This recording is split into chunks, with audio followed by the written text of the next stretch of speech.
Good afternoon, everyone. You're now tuned into a reasonable conversation on nusound Radio 92 FM. Many thanks to Ganjibai for a great Gujarati show. Today, we're going to be talking about Israel and Palestine. At the end of this month, the 9-month time period allocated by the US for an agreement to be reached by the Israelis and Palestinians will end. US Secretary of State John Kerry has made several visits to the area to help both parties reach a critical compromise so that an end can be put to the long conflict which has been going on since the 1930s. Our Prime Minister David Cameron also made an effort to visit Palestine and Israel in order to support John Kerry's effort. Today I'm very fortunate to have a very special guest with me in the studio, Dr. Amjad Abu El-Ez. Amjad is Palestinian by birth and grew up in Nablus in the West Bank. He then went on to Birzeit University to study international relations and has received a PhD from Durham University in the making of European foreign policy and the Palestinians. He is also a journalist and has cooperated with the BBC, Al Jazeera, Al Hayat and various other media outlets.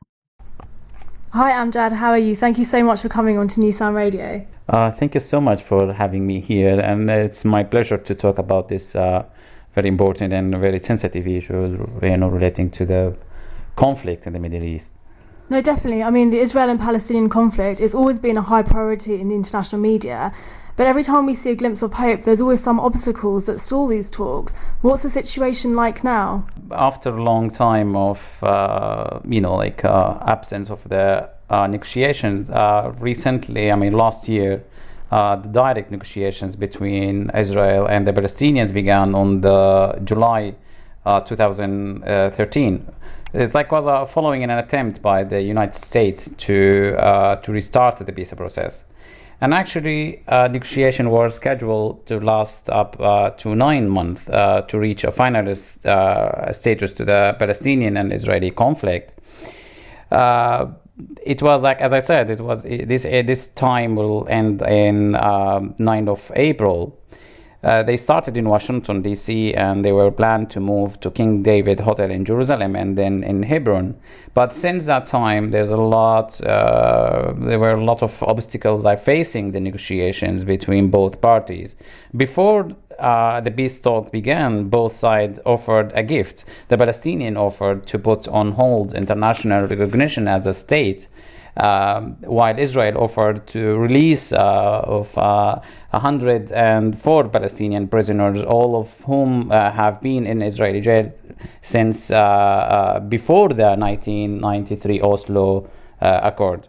And what do you mean by Palestinians being recognised as a state? Because the UN did say that Palestinians do have some sort of recognition as a state in international law. Yes, the recognition of as a Palestinian state last year by the international community and in the UN also gave the Palestinian the right to apply for different organizations and agencies in the United Nations, such as the International Criminal Court and other human rights organizations within the UN.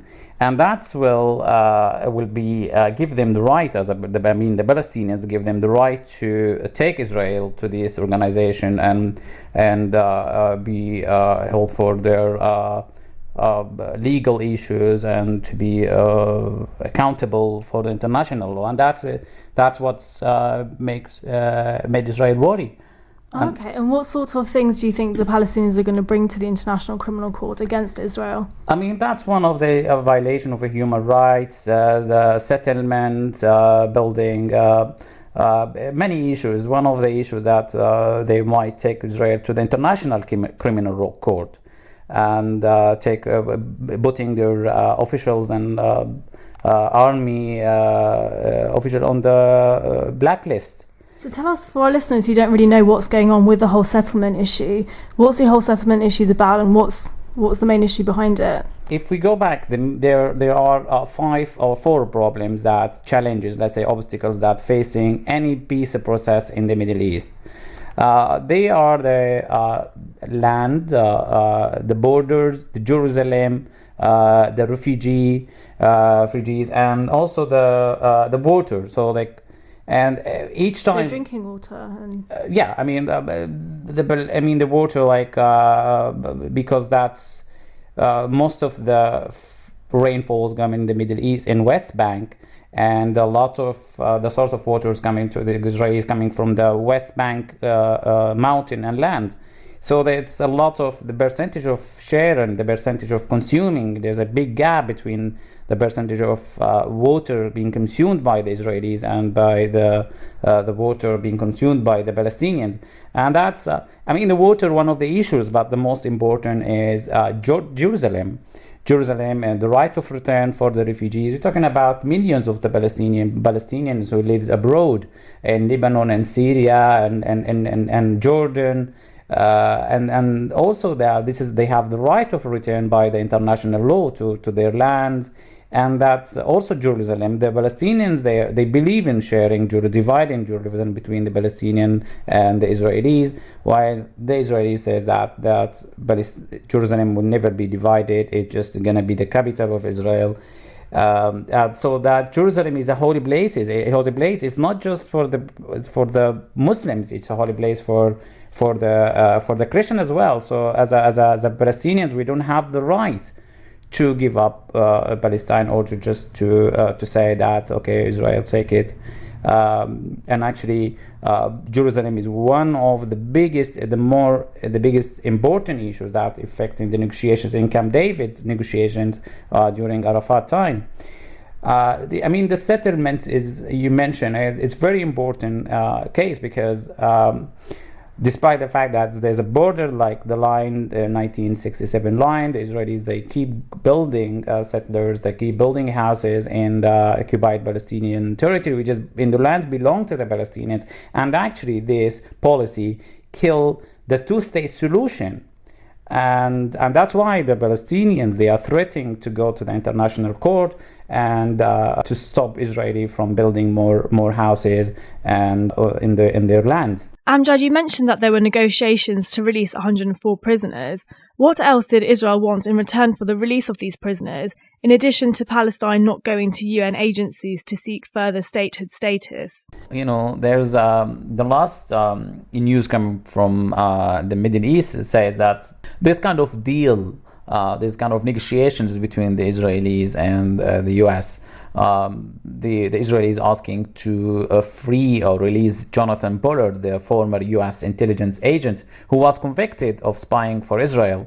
They tried to say, okay, we're gonna release Jonathan Pollard. It's like as a part of the American efforts to save the Israeli-Palestinian peace negotiations. This is kind of talks. It's not official, but they said that's part of the deal. So actually, the Israelis and the Americans, they are negotiating with each other, and before they put something on the table for the Palestinians. And actually, we were talking about 104 prisoners. Israel had already promised to release these Palestinians back in 1999 under the Sharm el-Sheikh agreement, but Israel never did that. And there's a views and critics says Israel is always worried that they said that critics said Israel is asking for an additional price to implement the fourth phase of the release of the pre-Oslo prisoners. So they're kind of holding these prisoners in the hope that they can get more from the negotiating table. Exactly. Just a quick question. If these Palestinians are prisoners, does that mean they have committed some sort of crime against Israel and there's a reason why they're being detained? In the conflict, when we've been in this conflict is long since 1940s. They are, according to the Israelis, they are criminals, and according to the Palestinians, they are freedom fighters. So it depends how you look at it. The most is important things, and maybe nobody is paying attention to it, is the administrative detention. Israel has the right, or give itself the right to holding someone a prisoner without either indictment or trial. And under the certain circumstances, this type of detentions may be lawful. However, international law says that it's maybe exercised only in a very exceptional cases, and then only as a last resort. So prisoners can be put in prison without having any form of trial or any charge against them. Exactly. And how long can they be detained under these circumstances? It depends, of the Israeli authority, and Israeli authorities routinely employ administrative detentions over the years. Thousands of Palestinians have been held in Israeli custody as administrative detainees for an extended period of time, and some of these prisoners have been there for years, and because they extend their time every year. So these prisoners that had been captured in 1999? Before Oslo Agreement. So they could in fact be held all this time without charge. No, the prisoners we're talking about, the pre-Oslo Agreement, they are different from the administrative detention. So the ones that the Palestinians want to release now, they're not the ones that have been held under administrative detention. Yes, they've been, some of them been in jail for 20 and 25 years, and some of them very ill, some of them have cancer.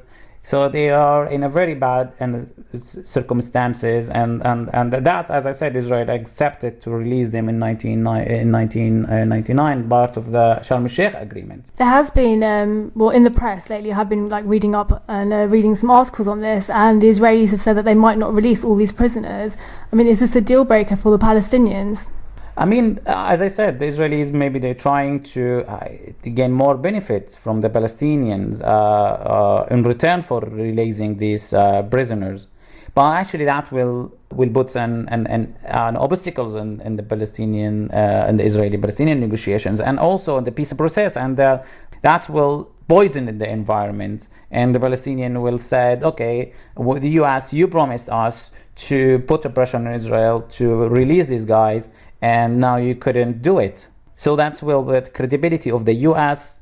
to deliver what promised, and also the credibility of the peace process and the Israelis. And so that will put question marks why the Palestinians will have to follow and accept and they do their best for the peace process. You mentioned earlier that there's a whole issue about refugees, and that actually there's lots of Palestinian refugees living in neighbouring states such as Lebanon and Jordan.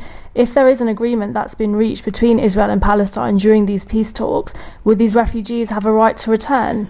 By international law, the 242 resolutions and all the UN resolutions for the Palestinians give the Palestinians the refugee right of return. And actually there's also options of return or compensation, and there's a lot of solutions to talk about about the refugee case. But I mean, the Palestinians, they try to do their best to reach an agreement for the for the refugees. But as a president said, that we don't have the right as a Palestinian to take your rights. Well, Amjad, there are lots of pro-Palestinian groups in Europe, and there's lots of people that want to help the Palestinian cause. What do the Palestinians want from the international community? Justice and fairness. I mean, we want peace. And I'm telling you, I am representing most of the Palestinian generation, the new generations. We really, really want peace. But peace built on fairness and justice. I mean, as a Palestinians, we don't want anyone to show hostility towards Israel, because as a Palestinians, we sign a peace agreement with Israel, and we recognize it. However, we want everyone to be enemy of the Israeli occupation in Palestine, because the continuity of the occupation being more violence and hatred. And what is it about the occupation in Palestine that breeds this violence and hatred? Why is it so bad? Because we had enough. We've been under occupation for ages. We can't move, you can't travel, you lose your freedom. You can't breathe under occupation. You don't know if midnight will be arrested. You don't know if you're gonna be in the next day. You can't go to university because of the checkpoints, curfew. You can't talk. It's enough. And I'm saying, I don't want to call anybody to leave his friendship with Israel, but I call everyone to win a new friend called Palestine. I don't want anyone to help me live with occupation. I want help to end occupation. I mean, you were born and raised in Palestine yourself. What are your experiences of life there? We practice the life. We don't live the life. It's like, it takes you, when it's in a crisis, and sometimes takes you ages to go to university. Sometimes you have to you go back to home because on the checkpoints they didn't allow you, because the soldiers is not in a good mood to allow you to go to university, or if you and the curfews daily they visit your village or town, and you can be arrested any time because of any reason. So everyday life is actually restricted because of these checkpoints. Yeah, motivated by fears. It's fears, they control everything. I mean, the lack of trust between both. I mean, if you ask an Israeli soldier why you are shouting, or why you are threatening, because he's afraid. Afraid of what? Afraid of the Palestinians. Okay, the question is why you are there in the first place? Why you are in their towns? Okay, they will say that because we want to protect Israel on Israeli cities or whatever you call it from the Palestinians.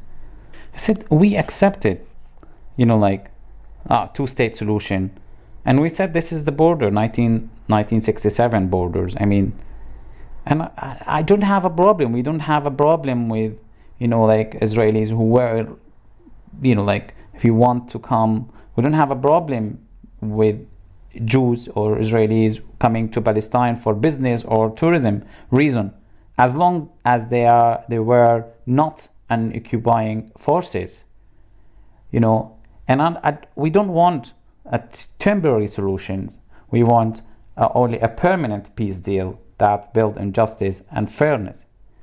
So you mentioned that it's okay for Israelis to visit Palestine for, tourist purposes, but what about the settlements? That's, Israeli families having homes within Palestine territories. I mean, is this a problem as well? Of course, even the UN, as you mentioned in your introduction, that Israel, US, considered the settlements illegal, and John Kerry, he said this is illegal. EU is illegal. They said the same. I mean, building settlements in the Palestinian land is going to kill any peace solution in the area, and also, if you want to protect your Jewish identity and pure Jewish, you should stick to your border and give the Palestinians their right and freedom, and give them to leave. Build the trust, not fears, because fears both sides is not going to end in any solution. It's going to put any end for this conflict. I mean, there are 1 million Palestinians living inside Israel. So if these Jewish settlements would have to move back to the Israeli side, would these Palestinians living in Israel have to move back to their Palestinian territories? This is part of this, that the agreement that Israel trying to do is like swapping land. They want to move Palestinians who live in Israel to the West Bank, and in return they keep the they keep the settlers in the West Bank as a part of the agreement. And recently, the foreign minister of Israel, Lieberman, he asked an international legal firm if that's possible according to international law. So also, as part of the peace deal, Israel have asked Palestine to recognize them as a Jewish state. Yeah. What's wrong with this? I mean, that will increase, they will complicate the peace process and negotiations between the Palestinians and the Israelis. And actually, looking at the negotiation between Israel and Jordan, and negotiation as well between Israel and Egypt, Israel never asked two states, neither Jordan or Egypt, to recognize Israel as a Jewish state. The question is, why Israel is asking the Palestinians to recognize their state as a Jewish state? And that's put a question marks on the intention of Israel in this regard. And the more important thing is recognizing Israel as a Jewish state. That means the civil rights of Arab citizens of Israel would be adversely affected. There are more than 1 million Palestinians living in Israel, and that's by recognizing Israel as a Jewish state. That means I'm denying their history and actually I am taking their right from them, and I am giving the right to Israel to expel them from their land by my recognition. So since the peace process started, we've seen the US taking a negotiator role, and they've taken quite a main lead in the whole peace process. What's the Arabs' role in this? I mean, the Arabs, they always offer the financial support and legal support for the Palestinians. I mean, the Saudi Arabia and United Arab Emirates been fully supported for the Palestinians, and they provide us with the financial resources and aid, and also there's we're talking about thousands of Palestinians who lives, as I said, being hosted in these countries, thousands of workers in Saudi Arabia, in the United Arab Emirates, and actually our president Mahmoud Abbas, he always consult with the Arab leaders when it's come to the negotiations and negotiation in a lot of issues, mainly on Jerusalem. As I said in the beginning, that Jerusalem is belong not just for the Muslims, for Christians and Muslims around the world, and also he always take in considerations the opinions and views of the Arab leaders and states when it comes to refugees, because they are, as I said, there are millions of them live in Jordan and Syria and Iraq and Lebanon, so that they have to be also consultant when it's come to the peace process. They are their role in Arab League, they always, as you say, the last statement, they refused to recognize in their statement in the Arab League the summit a couple of days ago, they refused to recognize Israel as a Jewish state, and they fully supported Abbas in the negotiations. I mean, they can do as much as they can, but since they are not part of the quartet, or they are not part of the negotiations, so I think their role depends of how much the Palestinians we share with them, and how much we are looking for support and we're looking for assistance. But the Gulf states, I mean, especially the Gulf states, do have a lot of international power with their whole, financial situation. They're taking such a big, lead in Syria. Do you think the Palestinians could ask the Arab leagues to take a similar big role in their situation, help them a bit more? They can. Amjad, you're an expert in European foreign policy. We've talked about the Arab role in Palestine. What role does the EU play in the Palestinian peace process? Actually, the EU is a pioneer in its policy towards Middle East. Actually, most of the resolutions, like all the peace process, which started in 1990s until now, all the based on the EU statement and declarations, like a two-state solution. The first international organizations who called for that two-state solution was the European Union, recognized the Palestinian right. The EU negotiation recognized the PLO, was the first international body for asking for recognizing the PLO was the European Union. As I said, most of the peace process resolution based on the European policies initiatives, and this is on the political level. There is a couple of peace initiatives being proposed by the EU, who try to negotiate and try to build the bridges between the Palestinians and the Israelis. But unfortunately, until now, the European role is very weak in comparison to its aid and technical assistance. The EU give the Palestinians more than 320 million a year as an aid and technical assistance, and actually without European fund, the Palestinian Authority would collapse. But on the political level, they are very weak because there are different reasons for that. First of all, there's no consensus within member states on what's the best policy to be conducted towards the Palestinians. There's a different in interest, the historical relationship with the Palestinians, with the Israelis, identity, the Holocaust, the economic interest. So that the lack of common foreign and security policy towards the Palestinians, that's one of obstacles that challenge the European role in Palestine or the peace process. Some of the member states of the EU interested in playing role in the peace process. Others says no, that is, we leave it for the Americans because this is their backyards, and the Americans, they have a huge influence in Israel. We don't have this influence. But you know what? We cannot agree on politics. We cannot agree on certain issues, but we can agree on aid. And actually the aid is become the main tools, and I call it the soft power that will give European Union a voice in the peace process. But that's depends, as I said, in the US. Depends on the US if it will allow the Europeans to play a role in the peace process, and also that depends on the Israelis. And so do you think the Israelis are less susceptible to the EU to help them than the US? I mean, the Europeans, they always like following the international law.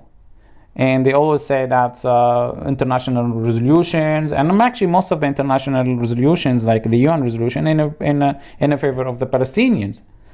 The Europeans, they are not in favor of the Palestinians. They're more than in favor of the international law and international resolutions, which, as I said, I'll give the Palestinian the right of return and many issues. But as I said, some of the member states, they are not interested in challenging the US role or replace it, and they are happy with their aid and technical assistant position.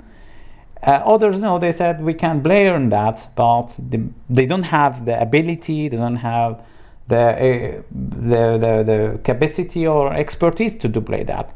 When it comes to the EU as institutions, there's kind of what they will say, there's different positions on the Palestinians. The European Parliament, most of its resolution in favor of the Palestinians because it represents a European voice or European public opinion, while the European Commission, they don't have the power. I mean, I'm talking about the Lisbon Treaty, but although still they don't have the right decision, the final decision when it comes to the Palestinians, so their role is functionalism and implementation of the EU policies, while European Council, which represent the member states, they're always looking for interest and as a pragmatic approach more than policy built on reality. So I think there's a kind of tension between the three institutions, between the European Council, European Parliament, the European Commission when it's come to the Middle East, and that they say that's why there's a contradictions or paradox between what the Europeans are trying to do, what they are promising, and what actually doing on the ground. And that's, as I said, backed because of the conflict, or as I say conflict, we cannot call it conflict, we can call it tension and different priorities and different interests between member states and the European institutions. So you mentioned that there are some European states which want to help the Palestinian peace process. Which states are they? I mean, we can't say that they help. The Europeans, they play a very important role in negotiations during the Hebron Agreement, in Taba Agreement, in Sharm el-Sheikh Agreement. As I said, they are the biggest donor for the Palestinians. And they have representative there, they have a special envoy. But, I mean, everybody's interest, but we set the priorities, it's better. I mean, let's say Germany interested in playing role, but they don't want to challenge, the American policies, the American, and they said, okay, leave it for the United States because they know the place, they know the place better. We don't want to upset our friends, which is Israel. You're always having this Holocaust in their mind. There's a lot of obstacles, the Britain, they're trying to do their best. But as I said, when they agree on policies, when there's a kind of a common agreement, the consensus on some policies, they go together. Within the member state cannot agree on some policies, they go alone. And so that's why you find a lot of European initiatives towards the Palestinians. They find the Spanish or Italian, they sit together and they initiate some projects or towards the peace process outside the framework of the European Union. That's because they couldn't agree within the EU, so they prefer to go alone. Yeah, that's mainly member states, the situation of the EU. And you also mentioned the UK there briefly. I know Tony Blair, since he's been Prime Minister, and also while he was Prime Minister, he's done quite a lot to help the Palestinian cause. And you also mentioned something about the Quartet, which I know Tony Blair's a member of. How have the UK been helping through Tony Blair, and what is the Quartet representative? I mean, to be honest, the Quartet role is very weak. What is Tony Blair is trying to do is to help the Palestinians and the Israelis through the economic incentives. So is this what the Quartet does? He's coordinating. I mean, his role is not big. He just tried to coordinate the economic activities. He tried to buy peace by money. So the US actually and the international community led by the Quartet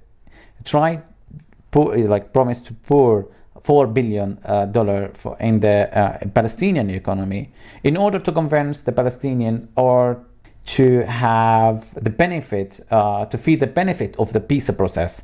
So there's going to be an international investors forum. It's going to be in Palestine. The promise is to invite international companies, to build hospitals, schools, infrastructures, hotels, projects in the Dead Sea, airports. All this kind of policy try to encourage Palestinians and to build a Palestinian infrastructure side by side with the political infrastructures, if I can use this term. It's kind of build the Palestinian economy, at the same time go ahead with the peace negotiations and the Palestinian state. I mean, but the problem is the Tony Blair's effort being challenged by the Israeli policy in the ground, such as the curfew, the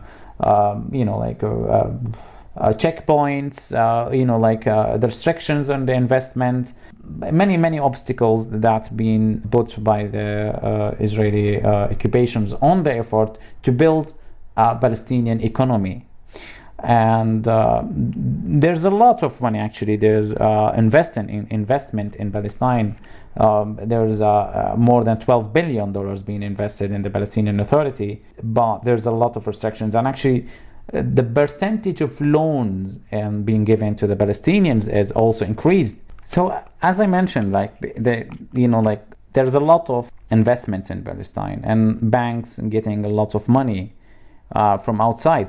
But actually the question is, when you increase the loans, the percentage of loans, when you are a lot of Palestinians now, it's easy for them actually to gain loans from the banks. And so entire population of Palestinian population, they're in debt now.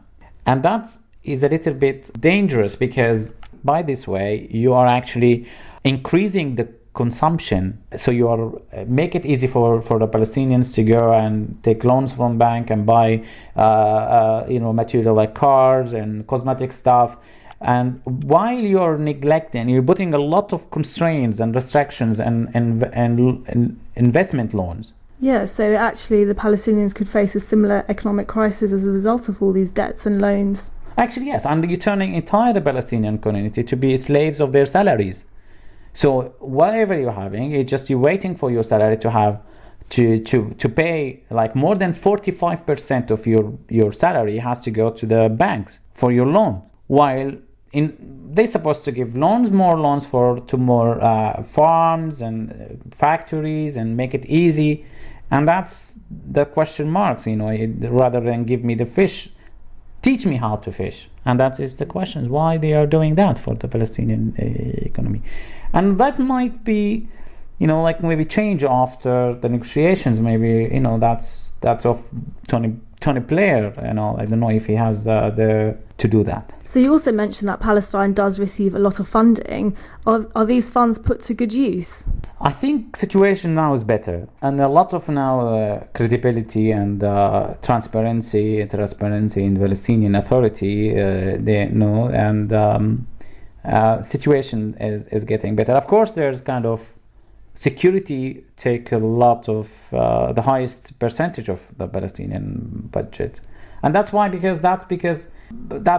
to protect the peace process and to build Palestinian security forces that can keep the Palestinian Authority and to keep the peace process floating. I mean, of course, there's a lot can be done, but they're investing in agriculture and trade and industrial sector. But I mean, that's because of you can't build a state and a healthy economy under the occupation. And they always things. Which first comes, ending the occupation or building a state? And that is the question. Which comes first? A lot of economists say that no, first is the best way is end the occupation and you build a state. While others say no, you can't build.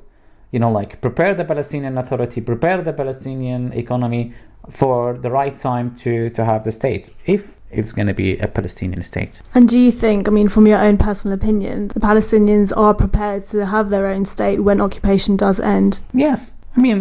We have all the elements, and during the former Prime Minister Salam Fayyad, actually the UN recognized, and they said, the European Union in a statement said, all the elements of the Palestinian state are there. We have elections, we elect the parliament, we elect our legislation council, we have the president, we have student union, we have infrastructure. It's not a great infrastructure, but we have all the elements we have to the Palestinian state. And actually, we are the highest educated people in the Middle East. That's because we love education, and because education is the only way that to have a better life for you and for your family.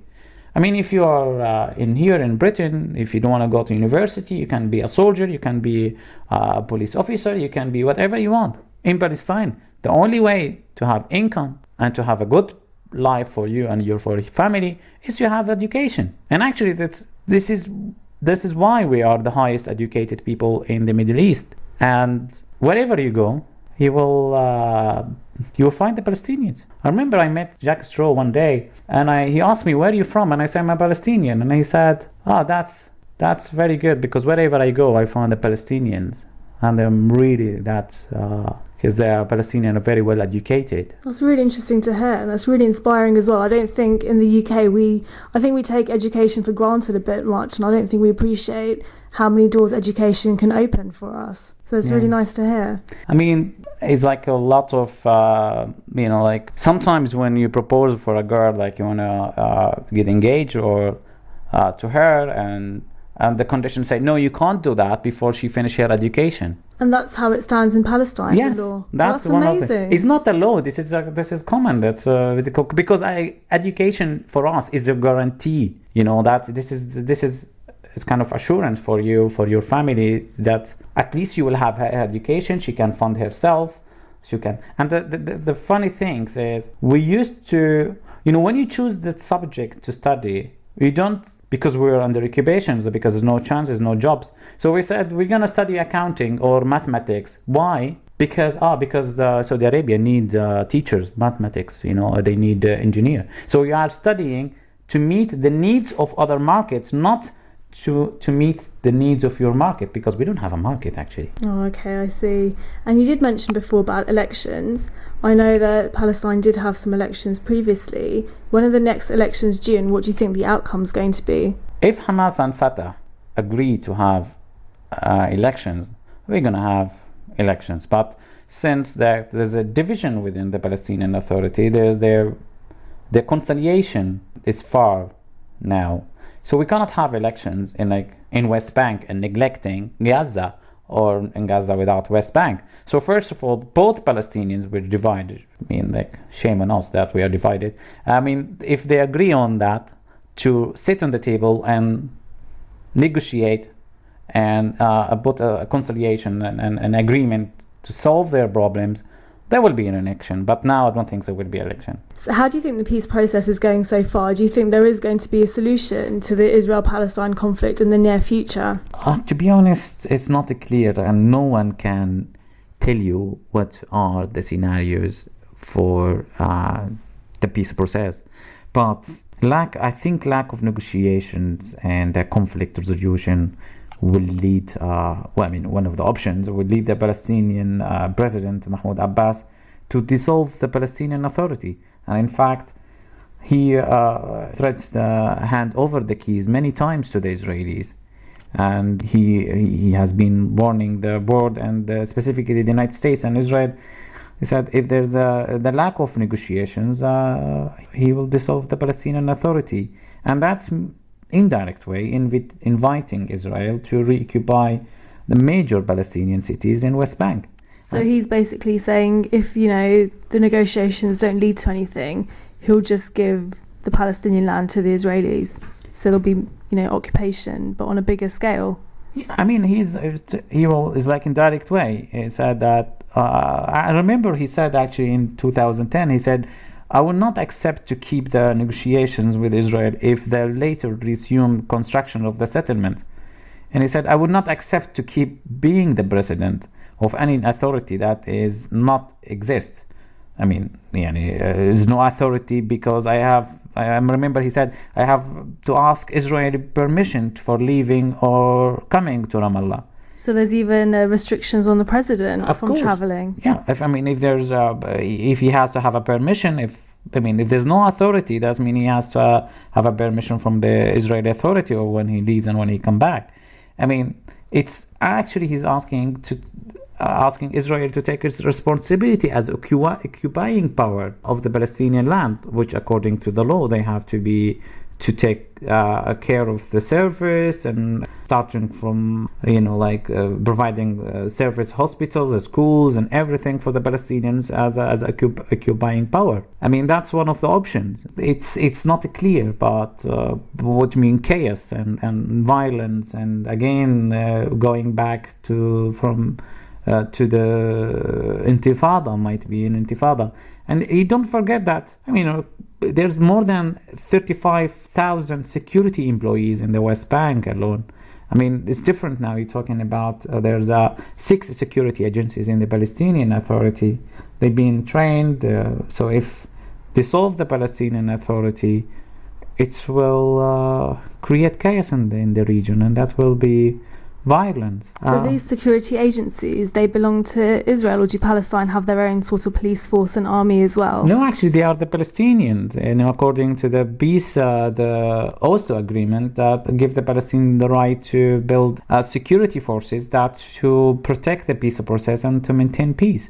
And so that there are 35,000 security employees in West Bank. Their job is to keep to maintain the peace process, to protect it, and that's kind of any police. They have traffic, they have all kind of police officers, and these people being trained. If there's no central authority to control these people, there will be chaos. That's one of the main concerns of the international community. Hopefully that everything will go, and because I think that both Israelis and the Palestinians really we are pieces in our best solution now, especially now in that time.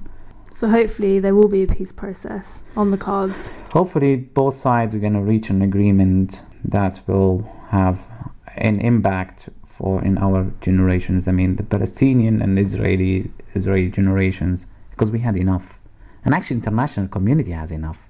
Everybody's like, I never met any European official who said, actually, we're sick of this conflict, and I'm sick of this. It's enough. We have to put an end for that. Well, definitely. I really hope there is an end in sight. Hope so. Amjad, thank you very much for talking to me on nusound Radio about the Israel Palestine issue. It's been a pleasure having you on, and I really hope things do come to an end soon. Inshallah. Thank you so much for having me here, and all the best in your future interviews. Thank you very much. If there's anything that you'd like to say in response to this show on Palestine, be it in support of what Amjad has said or an alternative view, please do get in touch, as we want to hear from you. You can text me on 07961 387 787 or write to me on www.facebook.com/areasonableconversation. Or you can tweet me directly at Prerna or tweet at nusound92FM. Hope you have a great weekend and catch me at the same place, same time next week.